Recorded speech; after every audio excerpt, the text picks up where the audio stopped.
For our COBT viewers and listeners, it's Maynard, Mike, and Arjun here with something we're incredibly excited about. We're going to visit this morning with Dr. Kostas Bakoyannis. Kostas, if I may call you Kostas, Dr. Bakoyannis. Kostas, he's a member of the European Committee of the Regions, and you'll hear a little bit about what that means. But as part of that, he's also chair of the Committee on the Environment, Climate Change, and Energy. He's the former mayor of Athens. He's a former governor of the region of central Greece. For a number of months, and maybe going back a year or two, we've been hearing about Greece, the economy, energy, what has happened there. I think there's a lot for us all to learn.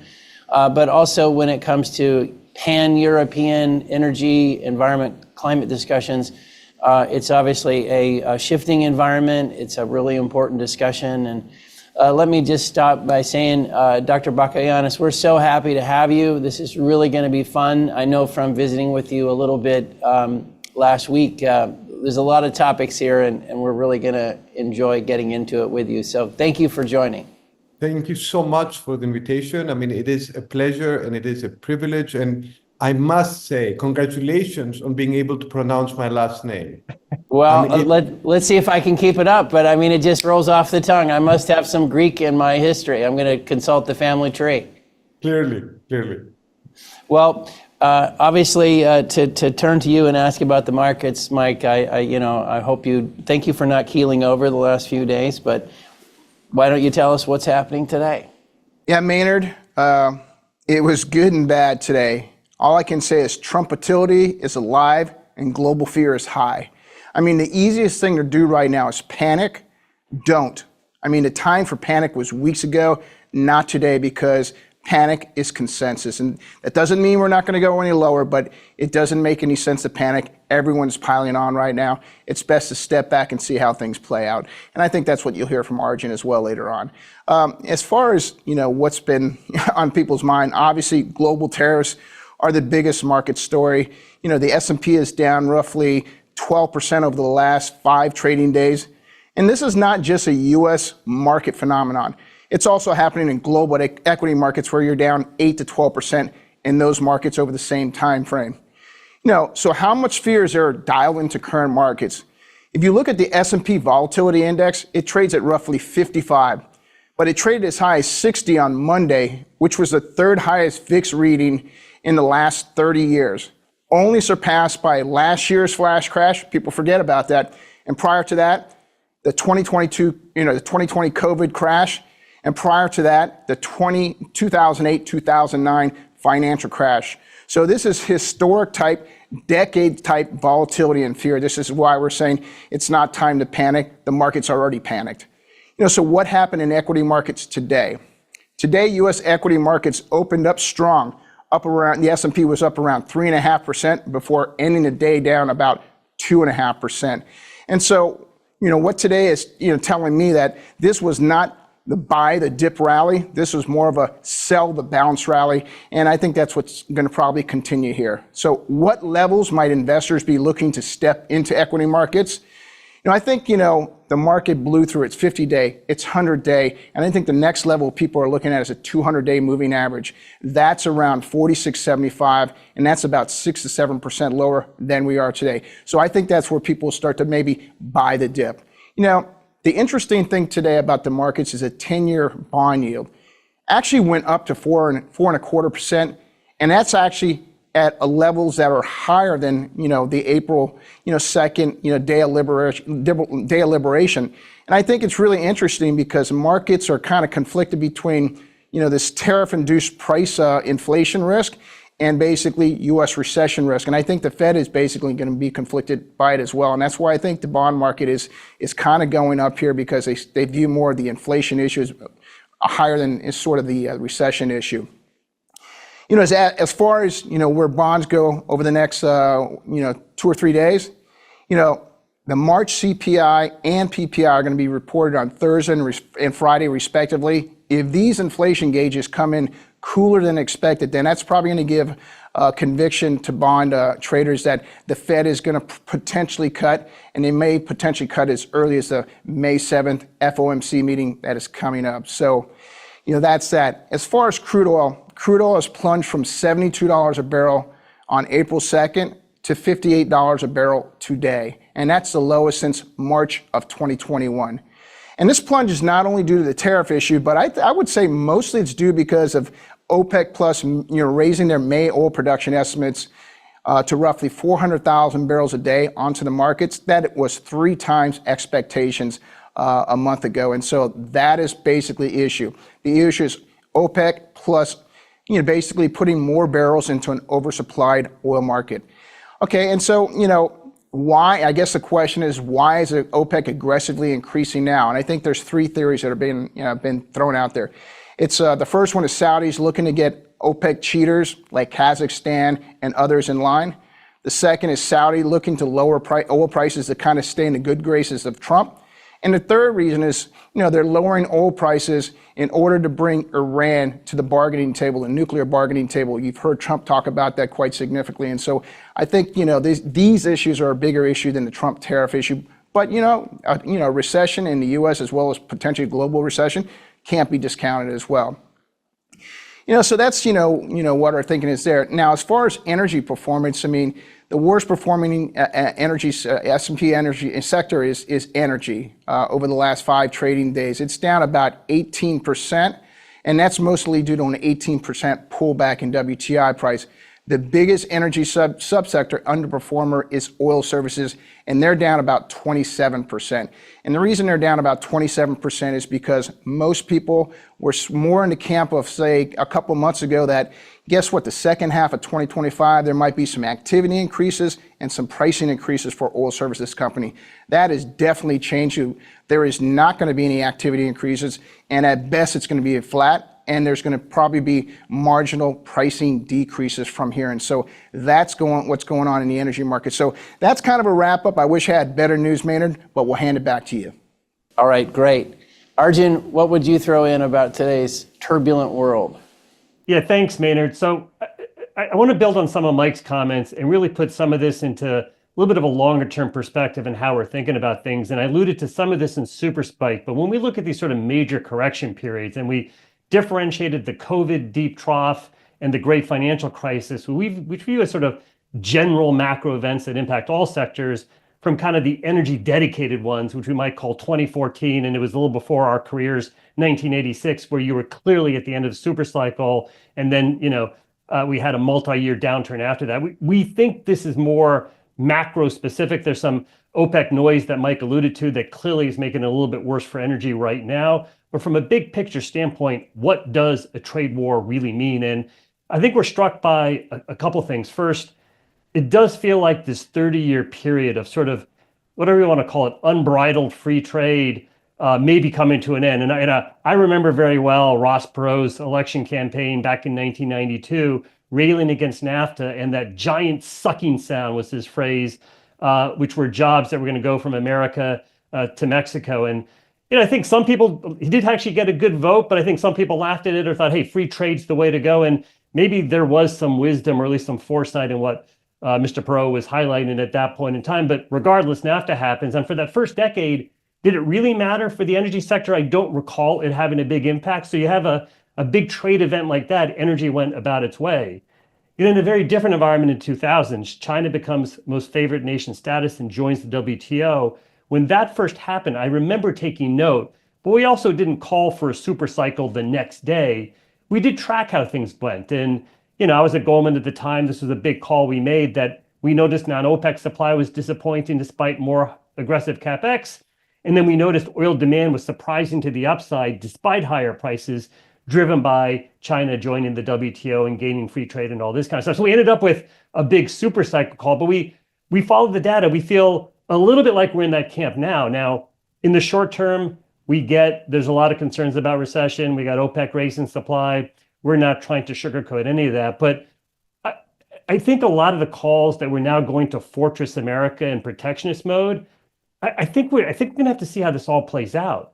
When we look at Europe and their reaction to raise their deficit, their defense spending in reaction to some of Trump's comments about NATO and defense spending and whether we're going to protect, that strikes me as actually an economically bullish thing that is going to happen. There's talk about countries like Europe, maybe even Canada, sort of figuring out ways to ease regulatory burden. We'll obviously see if this transpires. But again, that strikes me as kind of a bullish thing to do. It's not 2000 or 1990. China is a major economy. India, while not in the same position that China is also to some degree not wholly dependent on just the US for manufacturing exports and this kind of thing. And so I just say the world isn't 2000, it's not 1990. I'm not trying to sugarcoat this and say a trade war is a good thing. It clearly is almost certainly a negative in the short term, but it's not Smoot-Hawley and the great, we hear a lot about Smoot-Hawley because it only lasted 100 years ago. It doesn't strike me, and maybe I'll knock on wood when I say this, that we're on track for the next Great Depression. We'll see. China's always been commented as not having enough of a consumer. How will these countries respond to this? It's a very unique time, and I think we do have to wait and see how this plays out. I'll still say I don't think this is an energy-specific thing today, but energy is clearly driven by the GDP environment. That expectation is very bearish today. It's understandable, but at some point I think we're going to see if the reactions are to stimulate more defense spending by some of these places, regulatory burden easing in other places. God forbid we get consumer economies in some of these Asian countries. Well, then maybe there is something we should be looking forward to at a time that U.S. shale is otherwise showing some signs of maturity, and people had sort of otherwise left a lot of CapEx in the sector for dead. So we'll see. There's a lot to play out here, but it's going to be tough for companies to navigate, but we're going to do our best to help people think through this. Thanks. Back to you, Maynard. Fantastic. Well, here we go, Dr. Bakoyannis. We are so excited about this. I didn't mention in the upfront, you're also a Kennedy School grad. We share that heritage. You were at the World Bank. We don't share that heritage. I don't think the World Bank would have taken me. But the perspectives you have as a mayor, as a governor, as part of a pan-European body, as part of a multilateral, having gone to grad school in the United States, you've got so many angles. Maybe I can start with an unfair question, which is when you get up in the morning these days and you think about the world, what are the 2 or 3 big things that occupy your mindset that we need to fix, or that are the biggest problems, or that maybe aren't being talked about enough? But kind of what is your perspective on this unique world we're living in? Well, putting on my European hat, my job is to represent the voices of local and regional leaders from across Europe when it comes to the environment, when it comes to energy, and when it comes to the climate crisis. Now, that's not always easy, to be very honest with you, in the Brussels bubble, because we do have to deal with, a very centralized, rigid bureaucracy. And it is about making sure that we are able to combine, those big policy goals with real life. So making sure our industries run and have energy, making sure our homes are warm, making sure our cities are greener. So a lot of my time I spend thinking about how we can actually combine energy security with energy transition. Now, having said all that, this is all under normal circumstances. Over the past few days, much like I think the rest of the world, I've been struggling to comprehend what has been happening, especially ever since so-called Liberation Day. For many of us, this is truly perplexing. Tariffs may sound tough, but at the end of the day, it is an incredible act of self-harm, especially if one targets one's allies and one's partners. And, it feels like it is US consumers and businesses that will pay the price along with all of us. So my question to you would actually be, how do you see this turning out? Because it does feel like we're also giving the Chinese an incredible opportunity. Well, you've successfully turned the tables on the whole show. Now you've put us in the spotlight. We enjoy the show because we don't have to answer questions. Okay. Well, I just would maybe offer up, and Arjun and Mike can jump in. I think what there's been a fair amount of discussion about what the end goal is. And some people think they know, and some people are not sure. And then there's, of course, a debate around the tactics of getting there. I hesitate to throw too much out because it unfolds every day. I think on the optimistic side, we would be hopeful with kind of that Elon Musk, what he floated this weekend.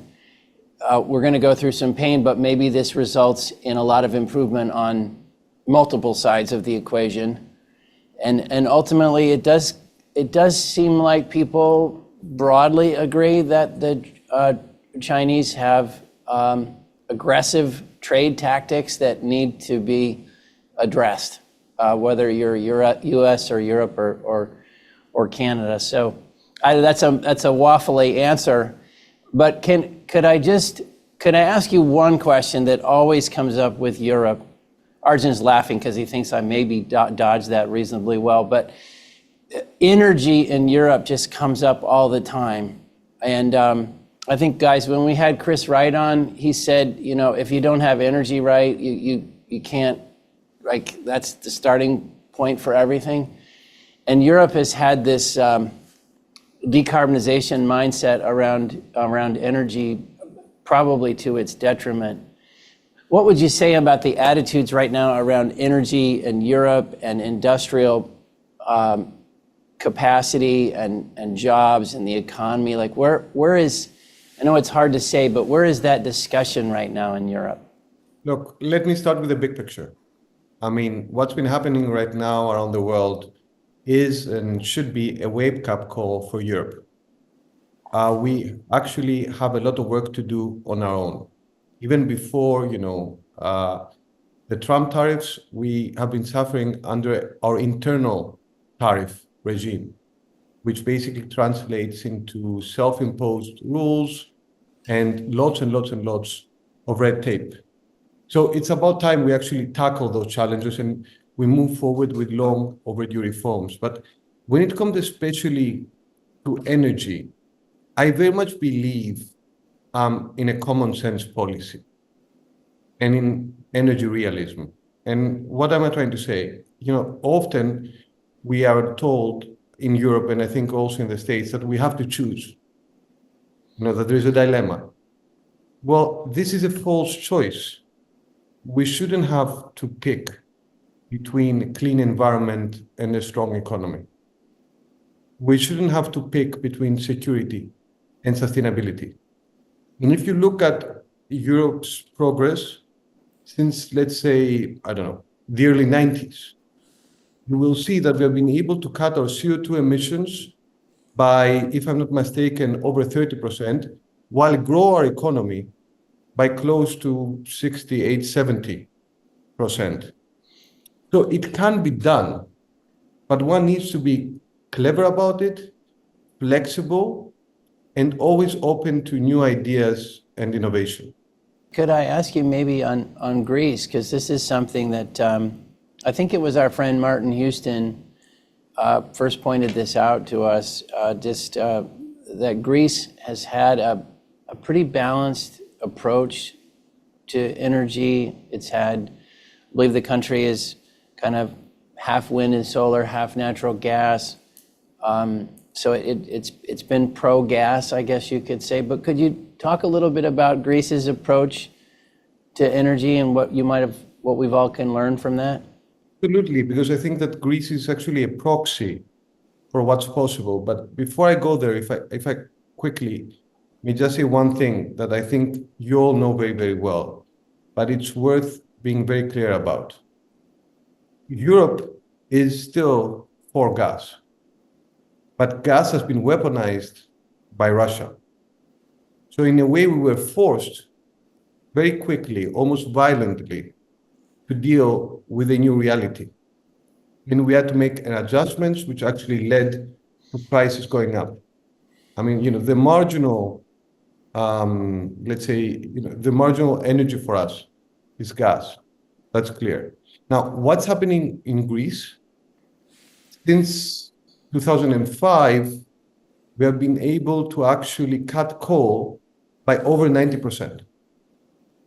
Now, some of it, to be very honest, was also due to the economic and financial crisis we went through in the previous decade, but a lot of it had to do with, I think, some good policy, because we doubled our renewable capacity in the past 5 years. And while in 2019, we actually imported 20% of our energy, we're actually a net exporter as we speak. So a lot of progress has been made, and 50% is renewables, as you said, but we do still have a long way to go, because we have all realized that it's a question of scale. So just being national doesn't help. We need to think wider and broader and go European, which means that we need to look at our grid system, at interconnectors, at storage, and actually move forward with the European internal market, which still, as we speak, surprisingly, actually is still falling behind. You know, it's interesting. I was thinking about Greece, and you were kind enough to invite us to Greece. Be careful, we will come. You know, your family will be mad at you because all these COBT guys will show up. But please do. Please no, make true threat. You don't tempt us like this. This is like we have to strap ourselves to the mast that we're being tempted to just come to Greece and, you know, bag it all. But a question for you, when you think about Greece and energy systems and doing energy systems that are specific to a region and its resources and its natural strengths, Greece, you know, a lot of sunshine, a lot of wind, and then you've supplemented with, I take it, the imported natural gas. Like that's a blend that makes sense. It's very country or region specific, but I don't know if you want to comment on that design, because it seems to make a lot of sense for you. Well, it is clearly very context specific. You're absolutely right. But that is why I earlier spoke about the need for scale and the need for trade, especially within Europe.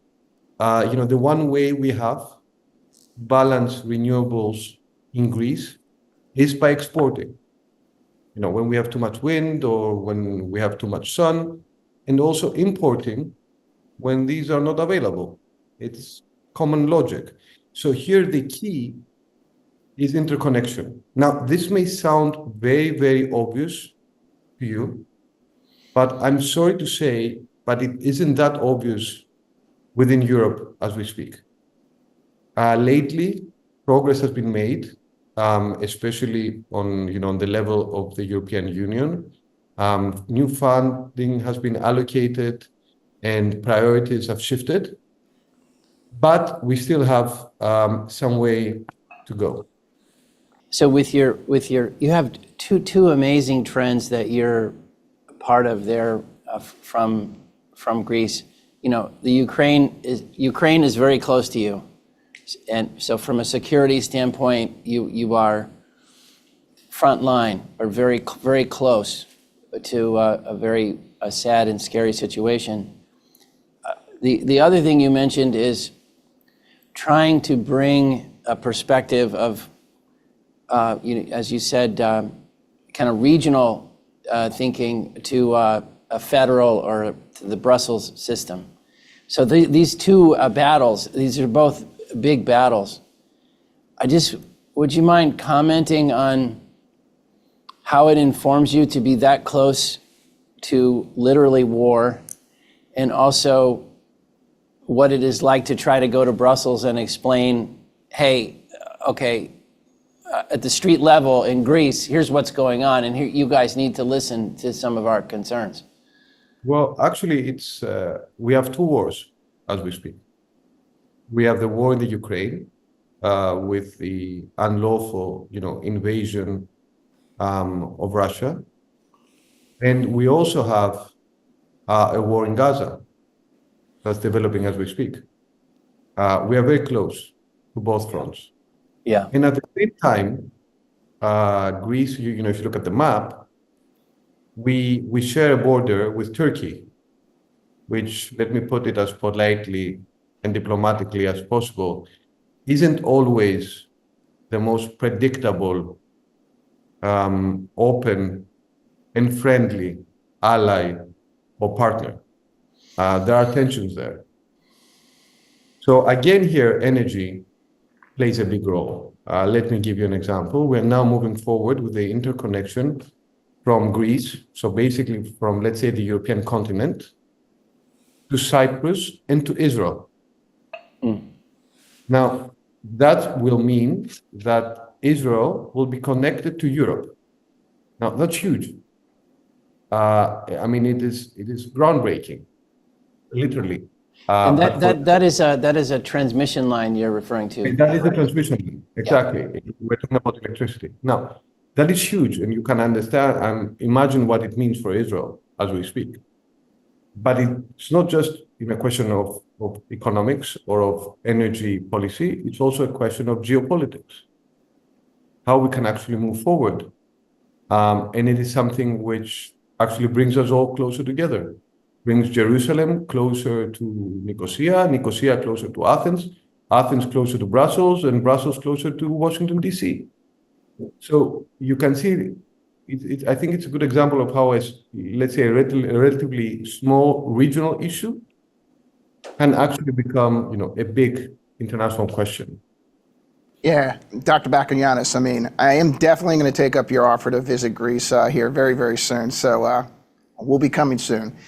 Yeah, since, I'm more the market strategist, maybe a market type question for you. And, if you look at the last 4 or 5 years, last 4 or 5 days, global markets are down anywhere from 6 to 12% or something like that. And so I think the point is that this tariff issue is not only affecting U.S. Market observers, but global market participants.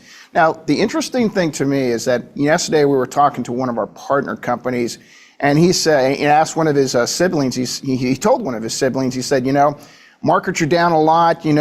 This trade war. What do you think about that? And his sibling said, what are you talking about? And I think the question I want to raise to you is, a lot of people are saying this is really a Wall Street phenomenon, not a Main Street phenomenon. And so the question for you is, when you think about EU, just the average citizen, or you think about the average Greek citizen, do they notice this? Do they understand this? Are they affected by this? What is the response, not from a politician, not from a financial, just the average EU citizen, average Greek citizen? Are they feeling it? Do they know about it? What do they think about it? Yeah, that's a great question. I would say that people have been following, and have been following very closely. Now, there is a difference between the way markets work in Europe and markets work in the US, meaning that pension funds are not as dominant in our stock markets as much as they are in yours, which means that it's not always felt. What's happening in the markets is not directly felt in the pockets of European citizens. But still, I think there is a lot of trepidation and a lot of anxiety also about what this means in terms of security and geopolitics. Europeans trust Americans. We have fought next to each other for the past 70 years. We have stood next to each other. We have formed a symbiotic relationship in this, rules-based system. And now many Europeans suddenly feel that this system, that was actually to a great extent a product of American thinking, is being challenged, and it's shaking. And alongside, European trust is shaking. So there's a lot, I think, that we need to do to bring our relationship back to where it used to be. I think there's a lot of work to be done on both sides. Dr. Bakoyannis, my thanks as well for being here. And I know my whole family is going to want to join me in the visit to you in Greece, because they keep asking. We've been to Italy a bunch of times. We've been to France and elsewhere. When are we going to Greece? So we will absolutely also take you up on that offer.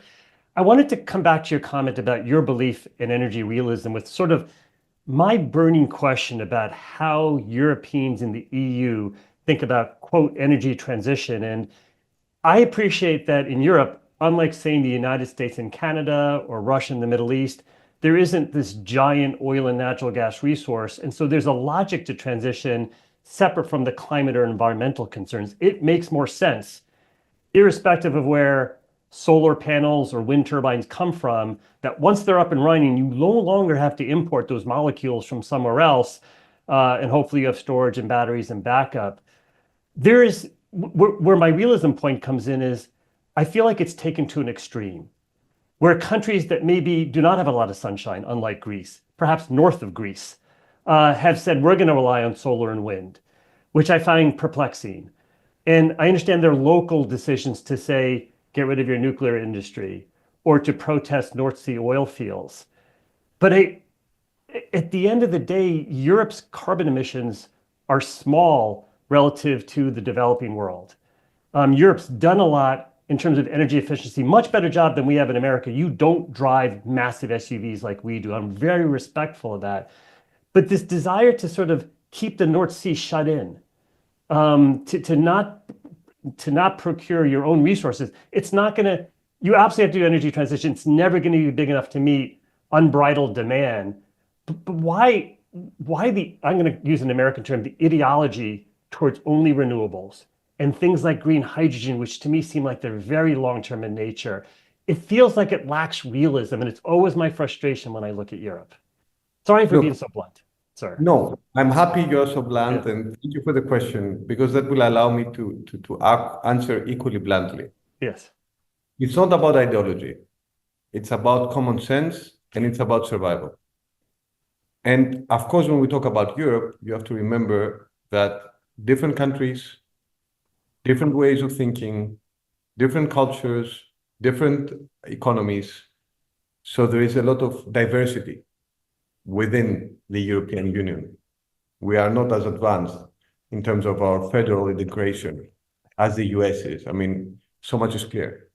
But where I will completely agree with you is that we need to approach this question with realism and smart system design. And I think that is what we are actually trying to do, especially now, because demand is rising.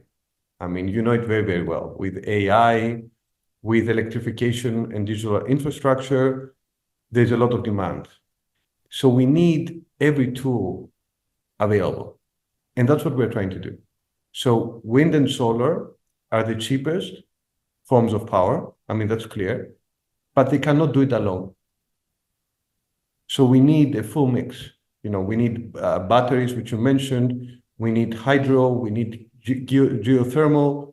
We do need nuclear. We need clean fuels. I mean, we need everything. At the end of the day, if there's one thing that's clear in Europe, that it's not a one-size-fits-all model or situation. It's about flexibility. It's about redundancy, and it's about strategic planning. And it is also about affordability, reliability, and emissions. We have made the very conscious choice to stay loyal to our environmental targets. Climate crisis for us is an existential crisis. It's for us, for our children, and for our grandchildren.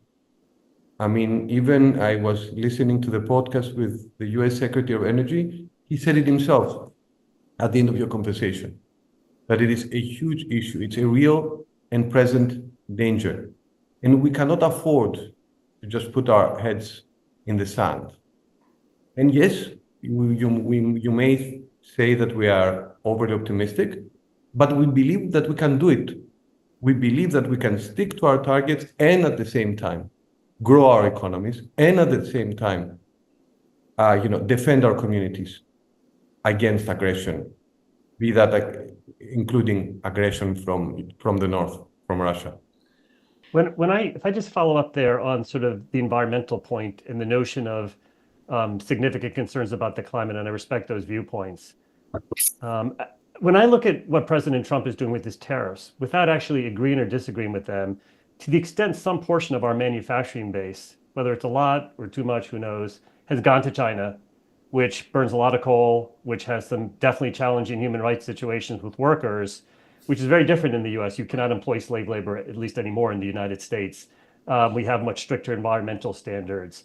Are we sure we're doing the right thing by the environment by sort of, quote, letting that happen, letting it's a soft phrasing?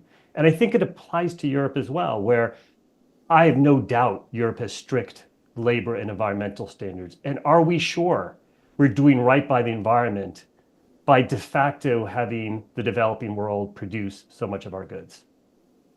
I wouldn't say that we're doing exactly that, at least so far. I mean, what we're trying to do in Europe, and I think that's a priority that we all share, is also strengthen our industry. The question is how you go about it.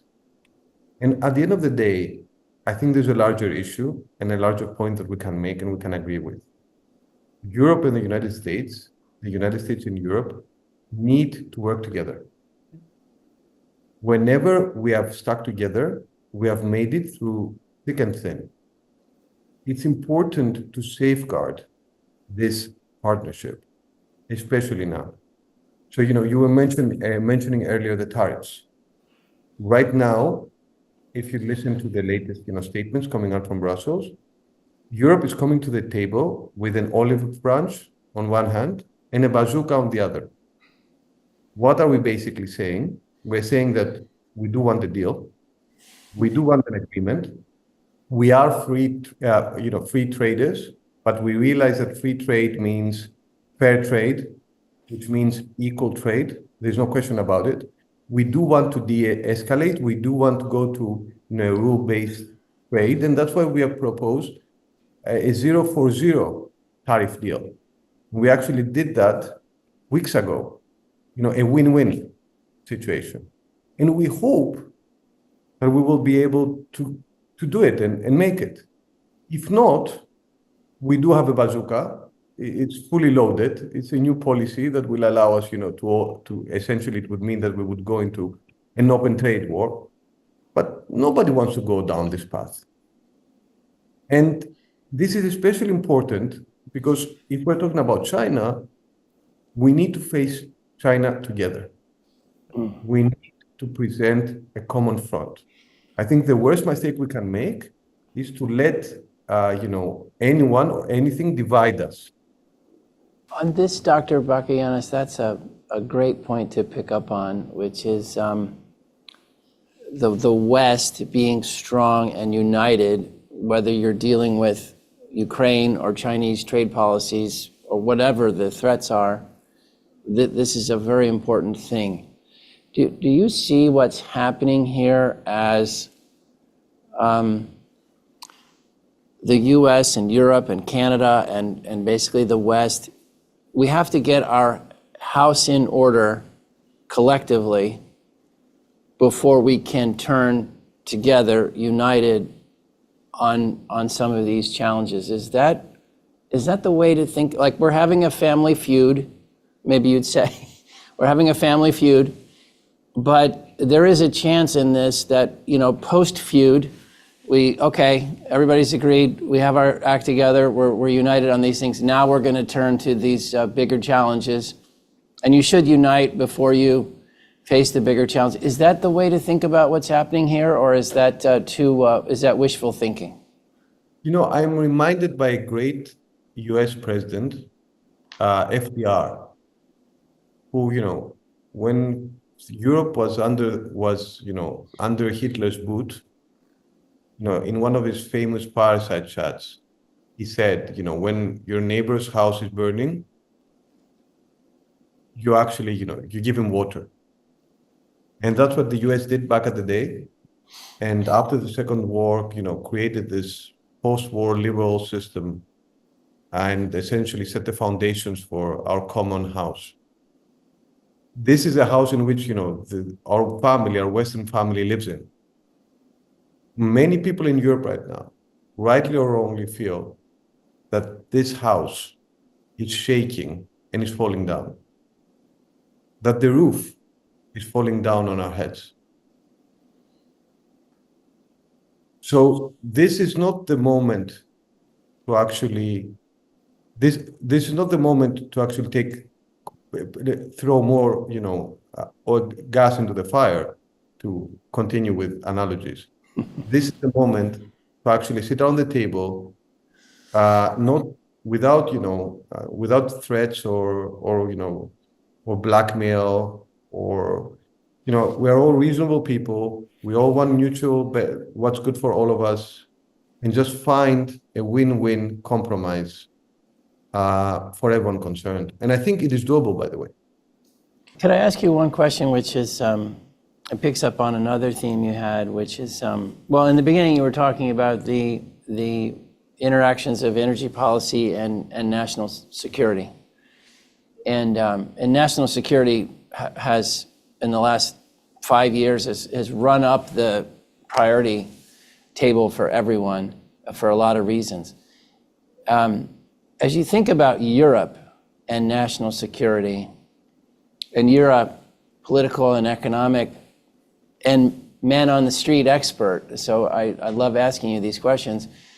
There are these situations like, Norway's tie-in to the continent in terms of its power and what that's been doing to Norwegian power prices. They used to be exporting excess, and now because there's so much need on the continent, the need for power is showing up in Norwegian prices, and it's becoming a political issue, and it may show up in the election.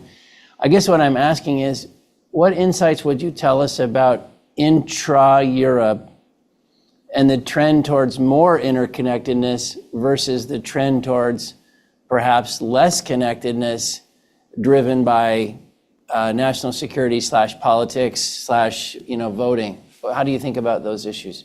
No, that's also a great question. So, going back just 2 or 3 years, the shock from Russia weaponizing gas was felt throughout Europe. Think about it this way. We had to go from importing 45% of gas from Russia to 18%. And this obviously, had an impact on prices. But having said that, we did pay for our complacency over the years. Because for many years, I think we fooled ourselves, thinking that we didn't need to do more. We were thinking that we didn't need to do more about energy, and that it would be safe for us and secure to be that much dependent from Russia. We felt that we didn't need to do more about our defense, and that the United States would always be there for us. I think it's very reasonable for the United States to ask Europeans to increase their budget expenditure for defense. I come from a country that spends more than 3% of its GDP on defense. I cannot understand why other countries, European countries who are also NATO members, will spend less than 1% or less than 1.5%. So in a way, what is happening right now is also an opportunity for Europe to grow up and reach reach European sovereignty.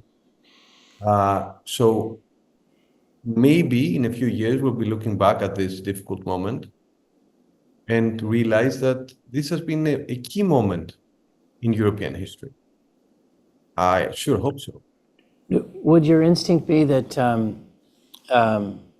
over the next few years that the European Union, it strengthens at the federal level, or is your instinct that the member states will be strengthening at the local level? Like, do you see a more empowered federal, is Brussels more powerful in a few years, or is Europe more powerful by virtue of individual states? Like, how do you see that trend? No, I think this is an artificial dilemma. Okay. We don't have to choose between Brussels, centralization, and national capitals, decentralization, These are not just the two ends or the two That was extremes. probably a very American question. No. It's It's actually a very European question. It's not only a very American question, but I think there are ways to deal with this that have been very effective. So, during COVID, for example, we were very effective. Our nation states, our governments came together in Brussels, but it was the governments who came together and actually moved forward with vaccines and shaping a very effective COVID response. Now, we see a lot of discussion happening. Again, the governments coming together and discussing what the best response would be, for example, in terms of strengthening our defense, especially our defense industry, how much money we can actually pour into it, because at the end of the day, it's about putting our money where our mouth is. And you will also see the same thing in terms of response, our response to tariffs. And there's one thing that I should say, Europe may not be as quick as one would expect or might even like, but one always gets a very thoughtful and reasonable response from Europe, much like you see now when it comes to tariffs. You would never see, a response such as, let's say China's, which has been very, very, autocratic and, and almost as if it's the national ego that's driving decision-making rather than the national interest. Well, one more from me, and I'll get Mike and Arjun back in here, which is, I was thinking you have such you have the historical perspective that you referenced between U.S. and Europe. And I mean, some of us on the call here are old enough to remember the 80s and how stressful that was when the U.S. was putting cruise missiles into Europe to counter the Soviet Union. And that was a real fracture at that time between the U.S. and Europe around national security, at least a lot of stress in the system. So I'm curious how you would compare the current stress to previous family arguments. And then my other question that I find interesting is that, like if you take the Reagan example, he had Thatcher, Mitterrand, Kohl. There were elected leaders in Europe who were very similar to him-ish. And part of our problem seems to be in the West, when all the countries-ish are having these elections where sometimes it's a conservative person, sometimes it's a liberal person, and the alliances are a little bit frayed by, or the friendships are frayed because of the nature of the politicians who are trying to agree on these things. So I'm just curious, the first question was the history of stress, and then the second one is how you see the political leaders' lack of alignment sometimes making this stress worse. You're absolutely right. We have had our moments of tension and we have had our stresses and even our shocks over the years. It's not the first time, it's not our first family quarrel. Yes. However, there is a difference now. That's all happening at the same time. Let me explain myself.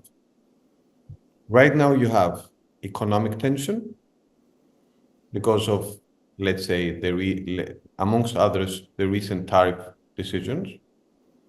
You have national security tension because there's differences over Ukraine. And you also have ideological and political tensions, which were expressed in Vice President Vance's speech in Munich. Yeah. Over the years, there were times when we had economic tensions, there were times when we had national security tensions, and there were times when we had ideological tensions.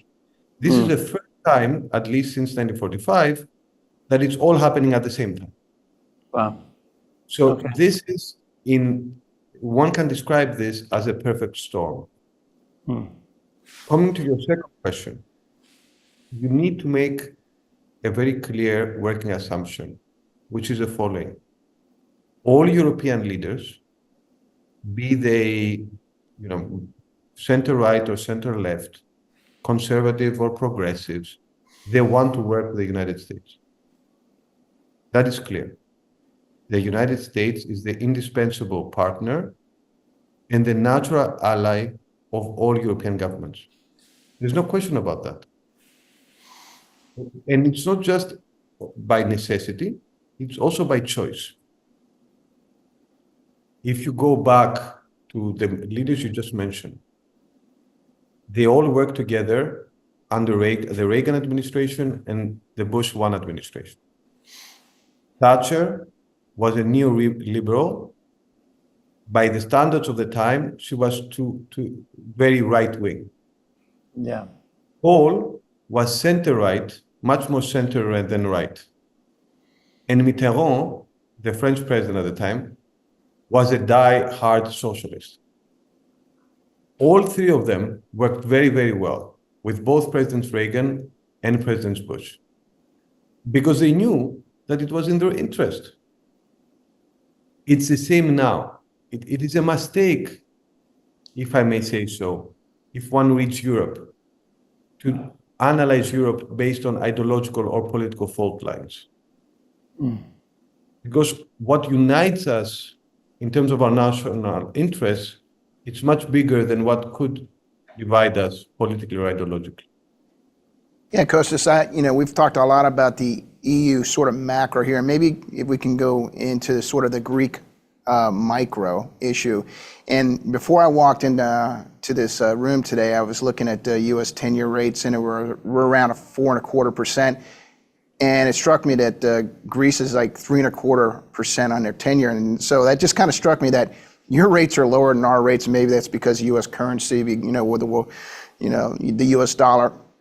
So I guess my question for you is, it seems to me like Greece, since you guys entered the EU, there's been a lot of political, financial volatility, but it feels like you guys are in a really good place right now. I haven't heard a lot of stuff. Maybe talk a little bit about that. Are you in a really good place, and what got you there, and what can we expect here over the next couple of years?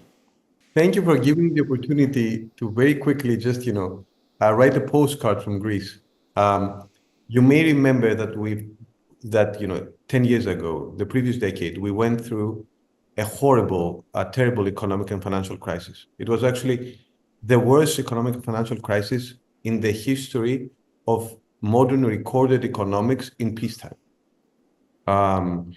We lost more than 25% of our GDP. Unemployment was sky high. Unemployment amongst the young was over 60%. But we bounced back, and we didn't just bounce back, we have bounced forward. As we speak, our economy is growing with 3 times the GDP growth rate than Europe's. Unemployment is down, FDI is up. There is a lot of interest right now in Greece from all over the world when it comes to investment. Greece has become a stable and, if I may say so, predictable economy, quite non-Greek, you could say. But still, I think it is testament not only to the government, because we do have a very pro-business and pro-reform and reform-driven government, but it's also testimony to the resilience of the Greek people. Especially the young generation, who have they dared to rage against the night and got us to where we are now. We still have a way to go, but we are. I think I can say that we're a safe haven right now in a stormy sea. Most people are familiar with the term Brexit. The original one was Grexit. It was actually Greek's exit was the original term where that came from. Absolutely. We were the canary in the coal mine.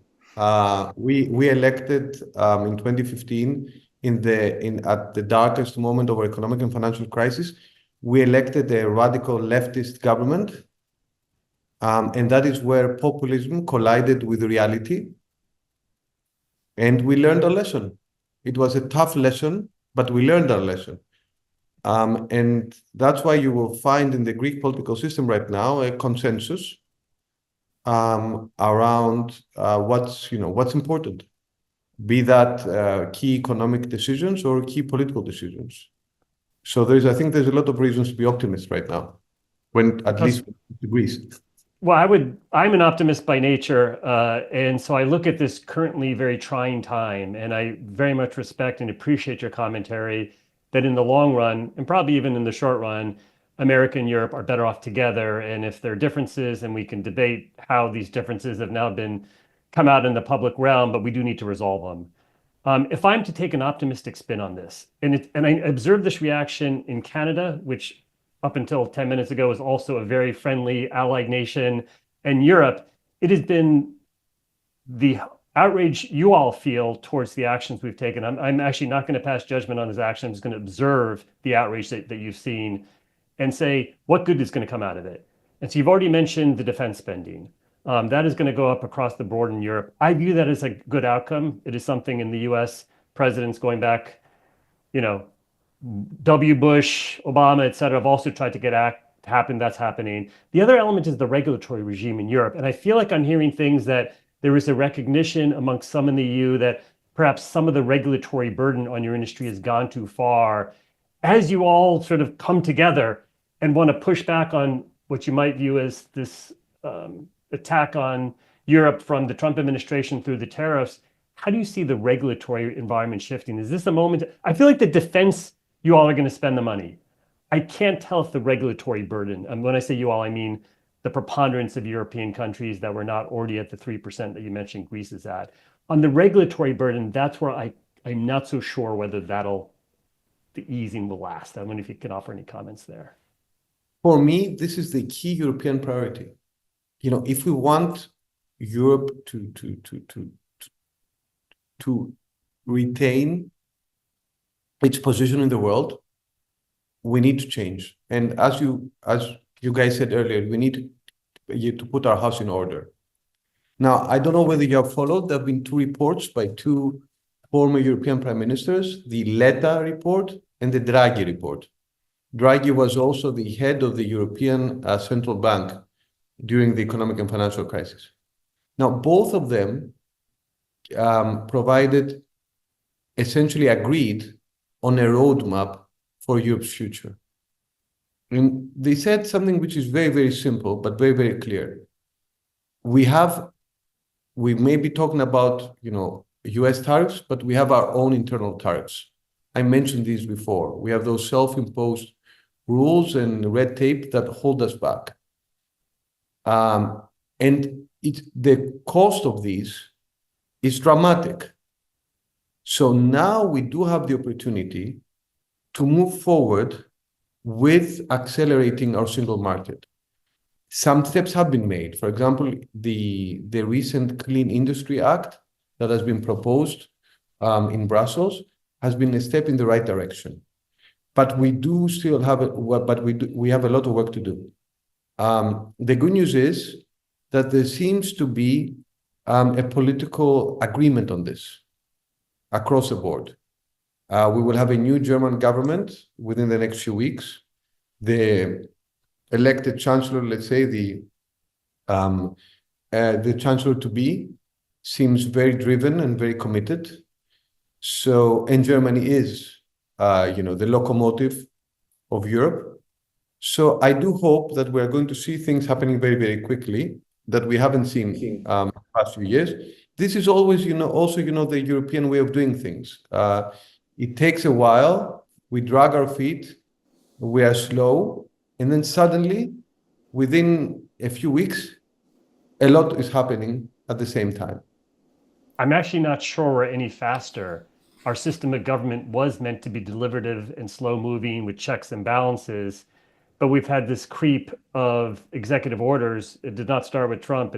I think it goes back to at least W. Bush and then Obama, and it's being ratcheted up. And so we'll see if we can get back to checks and balances. But we are also meant to be deliberative and slow moving. We're just doesn't feel like that at this exact moment when we're getting daily tariff news. So Oh, Arjun, what's the old, I think it's a Winston Churchill quote, the Americans always do the right thing after exhausting all the other options, or some great quote like that. But Kostas, I was thinking, I believe you're the second mayor who's appeared with us on COBT. And interestingly enough, the other one was the mayor of Midland, Texas, which is a little different than Athens. But on the other hand, I bet some of the job and the various issues as mayor, there are probably some similarities there. But would you mind, just as we wrap up with you, I feel bad we haven't spent more time talking about that experience, because being mayor of Athens had to be just fantastic and so interesting and so fulfilling. But what do you recall about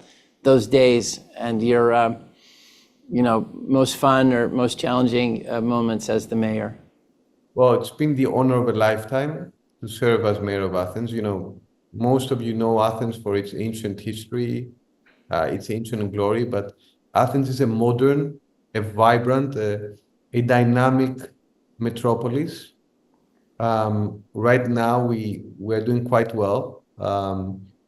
We are attracting investment, we are attracting talent, we are attracting visitors and tourists from all over the world. So there's this new appreciation for Athens, for which I'm grateful.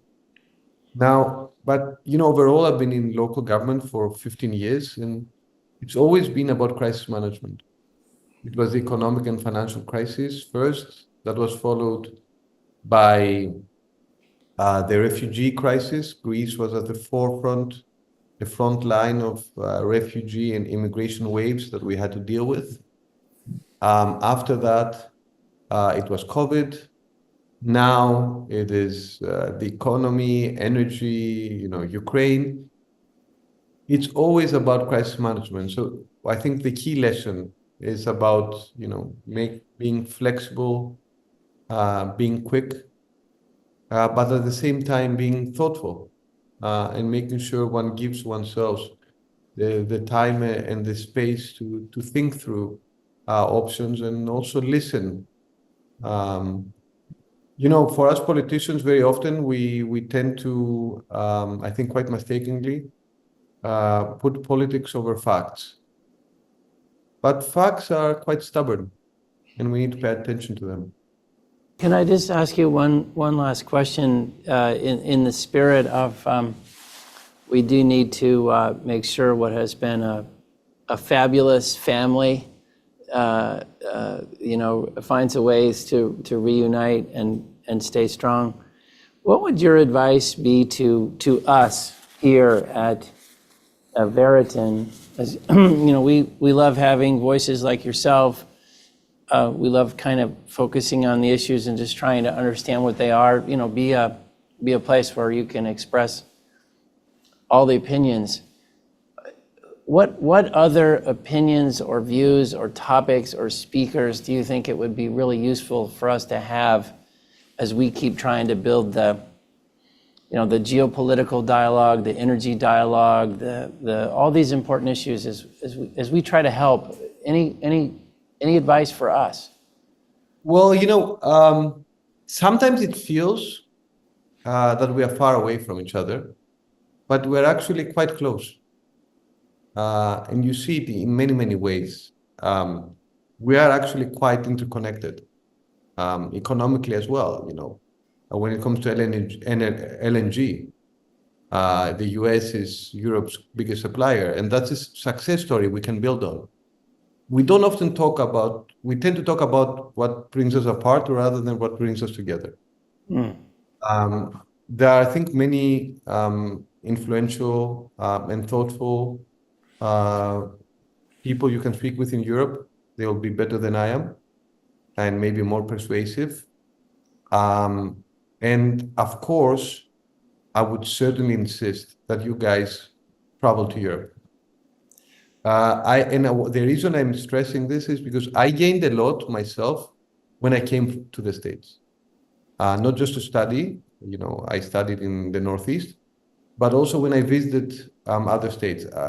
I visited Texas last year, and actually when I came home, you may find it interesting, but my first thought was, Texans and Greeks are not that, different than one would. They're both very, very proud people that, Both proud, both hospitable, Yes.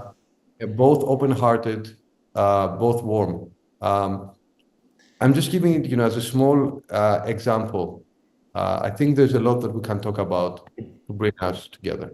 It's a great point, Mike. You'll have to give us just give us one recommendation, because I can speak from experience. When I've gone, one time I went to the Baker Hughes outing in Florence, and it was fantastic. But I felt guilty telling the team, guys, I'm going to be in Florence working hard. Like, nobody believed it. Like, Europe is so many parts of Europe are so beautiful and fantastic. If we take Greece, if we said, not Greece, just put that aside, we all need to come to Greece, where would you tell us to go in Europe that where we could encounter not just all the great things of Europe, but the main street of Europe, the parts of Europe where we might come away going, okay, I feel I have learned a lot.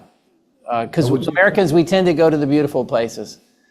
I mean, I'm only going to offer beautiful options. Okay. So that, I would say visit Brussels. There are many interesting people you can meet in Brussels and even interview.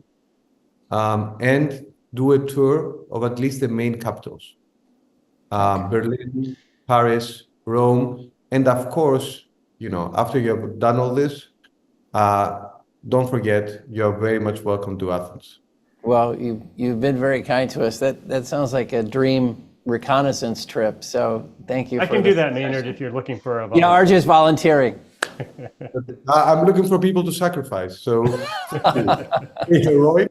I'm from New Jersey, so I don't fit into this nice Texas, warm-hearted Greek Texas kind of thing. So New Jersey, a lot like Greece, Arjun, very similar. There is, it's okay. Please come. We'll have you, wherever you're from. Well, Kostas, thank you so much for your time. This is such a unique world, and to get to visit with someone of your experience and breadth, it's a real honor. And so thank you for spending this time with us. Thank you so much. I greatly enjoyed our conversation. All right. Thanks, everybody.